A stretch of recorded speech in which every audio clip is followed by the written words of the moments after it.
This video is about Black women and their medical care.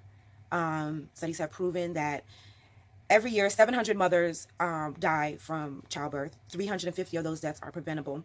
Black women are 3 to 4 times more likely to die, whether they're wealthy or not. Black women have a 243% chance of more likely to die from childbirth and pregnancy, childbirth, and related causes.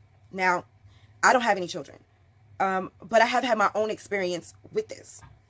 About 5 years ago, all of a sudden, I just had really, really painful periods, and I was bleeding a lot to the point where it was summertime, and I was wearing black and blue pants like every day for like 2 months.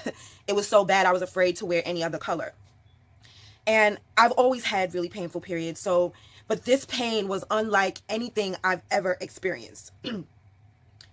My friend Jasu Sade told me to go to the hospital. I had already been to the doctor. They had put me, also full disclosure, I had been on Depo-Provera, which is a birth control, the injectable birth control, for years, almost a decade by then.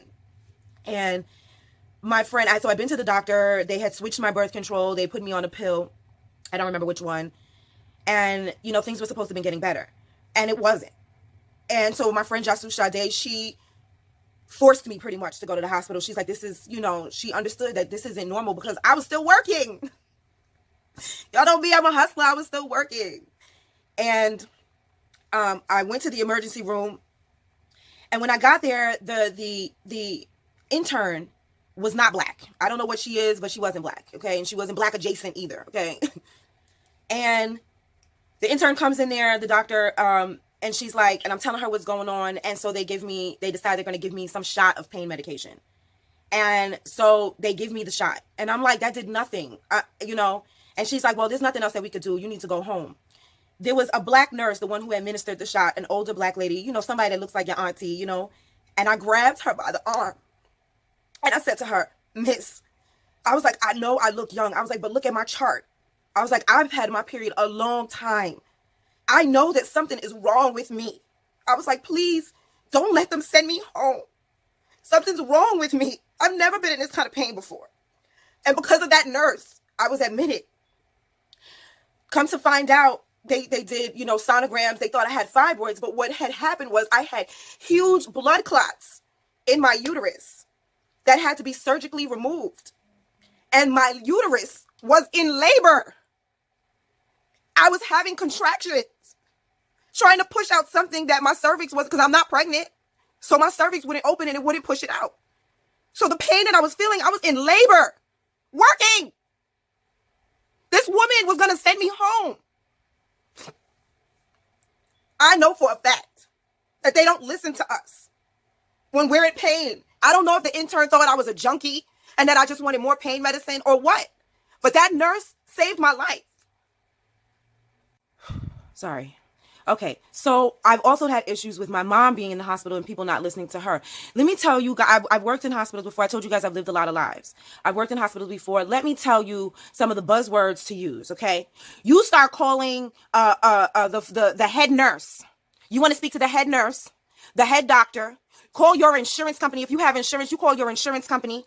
When my mother was in the hospital and they ignored her, I called everybody. You start going to the top. Don't start just trying to appeal to the people who are ignoring you. You start making noise and you start going to the top of these hospitals. Because once you're in the emergency room, people are like, oh, that's why you needed a second opinion. You're in the emergency room. You can't wait for a second opinion. You start making phone calls on your cell phone. You start calling everybody. Go to the top. Okay? And you start making phone calls. And start using that you have a lawyer. Okay? Start letting people know that you have a lawyer. Even if you don't, you can find one.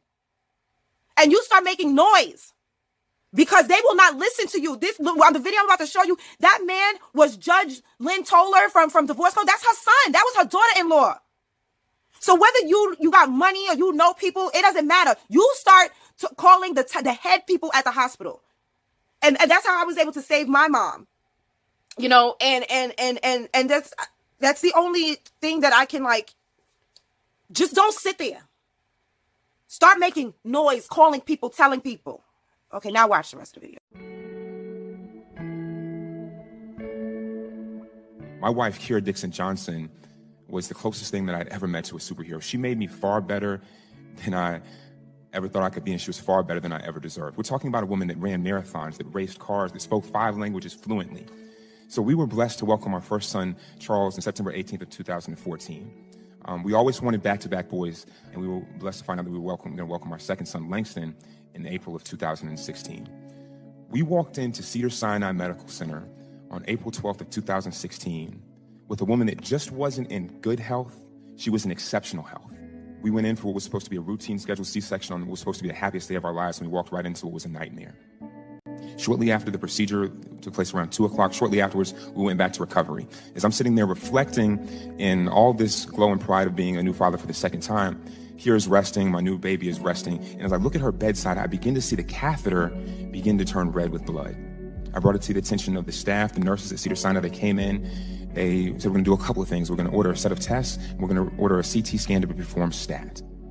I was concerned, but I said, you know what? My wife is healthy, and what's supposed to be one of the best hospitals in the world. I'm concerned, but we've got a plan, okay? Blood work comes back, it's showing that it's abnormal, and she's hemorrhaging. And they ordered a CT scan that was supposed to be performed stat. Keep in mind, this is around 4 o'clock. 5 o'clock comes, no CT scan. Her blood levels are continuing to drop. By this time, she's beginning to shiver uncontrollably. 6 o'clock, no CT scan. She's beginning to become pale. She's in extreme pain. 7 o'clock comes, 8 o'clock comes, no CT scan. I'm begging, I'm pleading the staff to do something. And around 9 o'clock, as I continue to plead for my wife's life, the staff at Cedars-Sinai Medical Center tells me, sir, your wife just isn't a priority right now. 8 o'clock comes, 9 o'clock, 10 o'clock. They said, well, we need to do a blood transfusion. I'm saying, well, where is the CT scan? It wasn't until after midnight that they finally took my wife back to surgery. After I begged and pleaded for them to take action for more than 10 hours. When they took Kira back to surgery, they opened her up, and there were 3.5 liters of blood in her abdomen. And she coded immediately. Now, I'm here to tell you this. I'm not here to tell you what I think. I'm here to tell you what I know. There are, as we speak, 20 Republican attorneys general that are attempting to repeal the Affordable Care Act in our court system, after most of my Republican colleagues have voted to do the very same thing more times than I can count. So let's remember, 9.5 million. That is the number of previously uninsured women that gained healthcare coverage, including maternity care, which is an essential health benefit, under the Affordable Care Act. Coverage for women of color grew at more than twice the rate of women overall in 2013 to 2015. So to have a conversation about maternal mortality at a time when our Republican colleagues are using every tool in the book to roll back access to guaranteed maternal care and maternal coverage is a bit much. Her intrathoracic pressure increase is collapsing the artery and she's having cardiac issues. And he said, well, send her to my outpatient clinic. He said, this woman will never show up to your outpatient clinic. I know this woman, I've known her for 5 years, she'll never show up. She's here in the hospital, she's gonna be here for a couple days with back pain, let's just do a cath. And he refused to do the cath. And so finally I said, you know, I don't want this woman to become a statistic that Black women get worse medical care around heart attacks than everybody else because the medical institution doesn't listen to them. And he said, are you calling me a racist? And I said, well, well, I think our system is racist, and we're all participants in the system, and I'm trying to check myself. And I had to check myself and actually go, she's training chest pain, get an EKG. Like, that's what you're trained to do. Why wasn't I doing it? Starting to unlearn our own implicit biases from that we've been raised with in this society and challenge yourself with each patient encounter. Now I just challenge myself when I'm looking at Black, Indigenous, Latino person, I challenge myself, okay, what am I not seeing? What am I not asking? Because I'm a part of the system. And through that own self-inquiry and examination, I also now start, talking with my colleagues. Look what I missed.